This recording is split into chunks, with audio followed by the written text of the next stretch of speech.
So I remember when I first moved to Vietnam, I'd always go to my favorite gum thumb place right here, 52 Lê Quốc Hưng, and they have the juiciest sunny side up. You have the very good pork chop, and of course the onion as well. And I always bring a lot of people here, and 10 years later, I still bring people here. But then when the bill came out, I decided we're gonna split the bill just like we do in America. And all of a sudden I get these weird looks, like if I insulted grandma's recipe on gum thumb. So I asked my literally one local friend at that time, hey, what is the culture on splitting bills? And that friend told me it's okay to split bills. So I just decided I'm gonna continue with this and just kept on doing it. But throughout the years, I kept on getting these death looks of why is this guy splitting the bill? So finally, I decided I'm gonna go online, take a look at the cultural nuances and see what is the rule behind splitting bills. And it turns out this one friend is wrong because culturally, it's not advisable to split bills. What people actually do is actually one person will pay the bill and then they will transfer money or pay the money to each other and split later outside the presence of the others. And I truly believe this culturally is actually very good because if you have a close group of friends, one pays this time, a friend pays another time, and another person pays another time. That keeps the community of friends together. And I think that's the reason why they don't split bills in Vietnam. And if you really think about it, it's actually an unwritten rule. People in Vietnam don't really think about it, they just do it. It's not like a hard rule about drinking and driving where the law says you can't do it. It is just something that people don't do, splitting the bills. It just feels like splitting the bills is slow and rude. But then there are also hard rules as well, such as don't walk naked in the streets. So don't be like this foreign woman in Nha Trang that was walking in the streets naked and took the road for her own nude beach contest. Last year, we did a video about the 10 totally illegal things in Vietnam. And with the growing number of tourists and expats coming to Vietnam, we get a lot of questions about tips about Vietnam. Many people don't want to look like a tourist when they're in Vietnam. And there's nothing wrong with being a tourist. But if you want to enjoy Vietnam so much more, and get a cheaper experience, then you have to master the habits the locals have. So today, I am gonna share with you the 10 unspoken rules that tourists and expats break when they're in Vietnam. Skipping the bill split, that is one of them. So by the end of this video, you'll be able to live and travel in Vietnam as if you grew up here. So let's get started.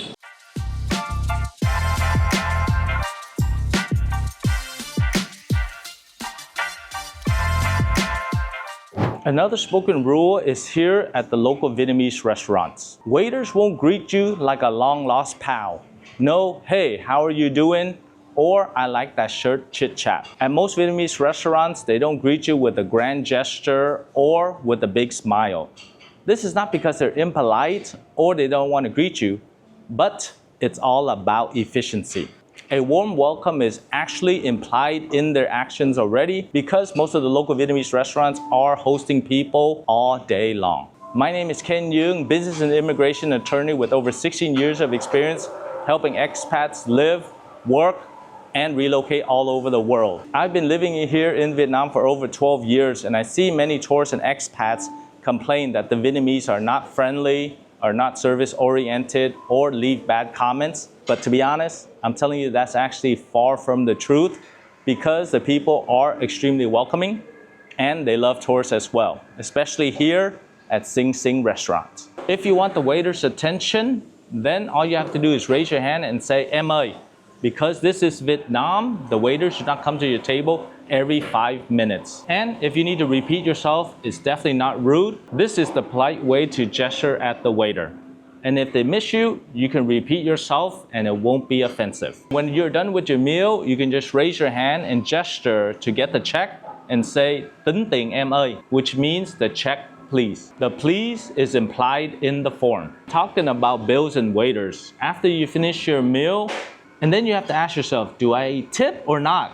And if I do, how much? Well, the waiters are paid at a living wage, so it's not expected that they'll get tipped. The locals don't tip anyway. So, you know what they say?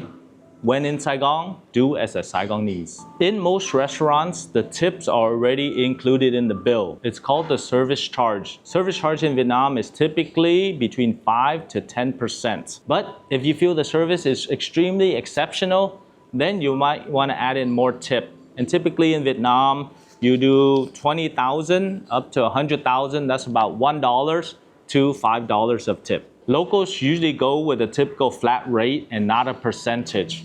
Or you can just leave the change from the cash.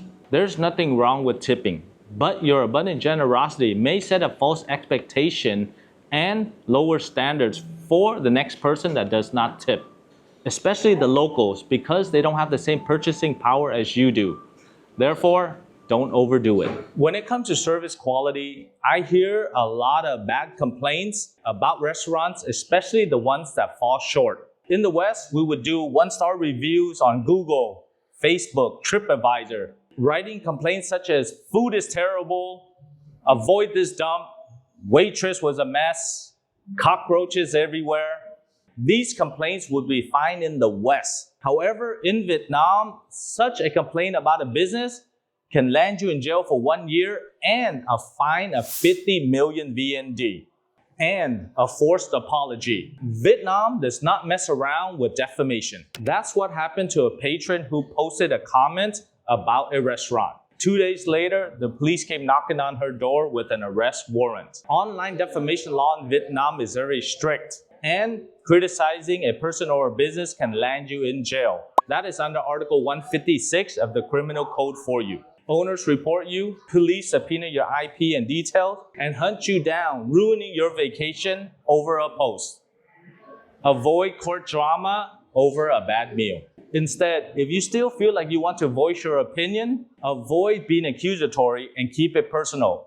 Like, I expected more from this place. The same also applies to YouTube comments. Speaking of which, if you really enjoy some of these insider hack tips, 80% of you are not subscribed to this channel. That's like finding a really amazing pho place, but deciding you're gonna go to Burger King instead. So hit that subscribe button to join our community of savvy Vietnam explorers. Also, thank you very much to the 20% that already subscribed to our channel. Next, transportation. In big cities like Saigon, people don't like to walk too much. That's not because they are lazy, but try walking in the middle of Saigon in the middle of the day for just 10 minutes. It's hot, it's humid, and most of the time, the Vietnamese will skip the lunch break walk. The Vietnamese do not like sweating, and most importantly, they don't want to smell it either. So who really wants to smell your 10,000 steps a day aroma anyway? So if you have to meet somebody, don't just walk, just book a ride-hailing app like Grab or Bee. It's cheap, and you definitely don't want to go to your meeting smelling like a mad kangaroo. Arrive sweat-free?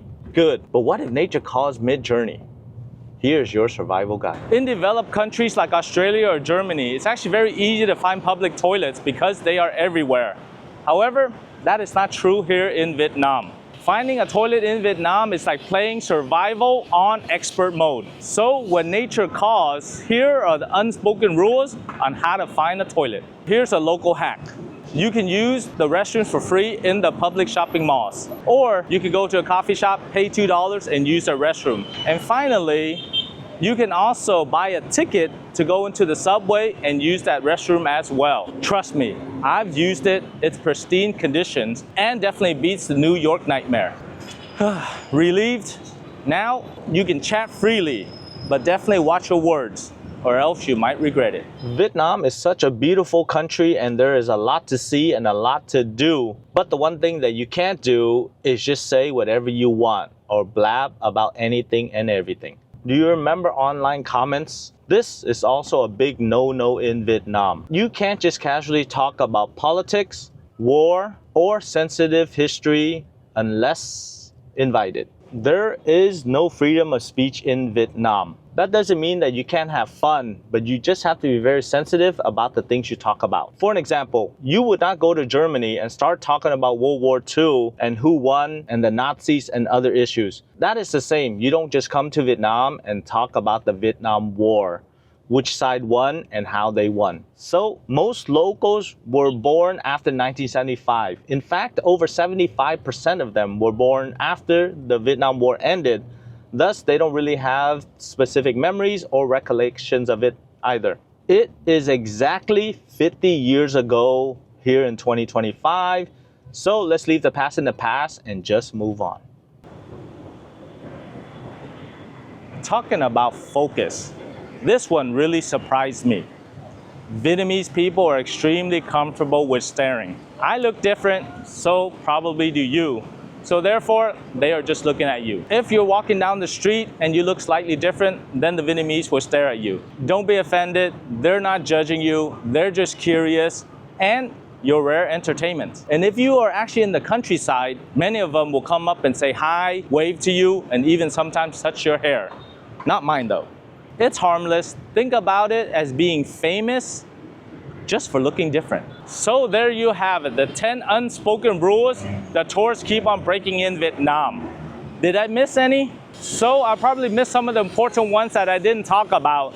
Leave in the comments below which ones I missed. Planning a move to Vietnam? Our team is your visa and investment lifeline. So just make sure you contact us and we'll be happy to help you. On behalf of Duong Global, my name is Ken Duong. Thank you very much for watching this video and I'll see you on the next one.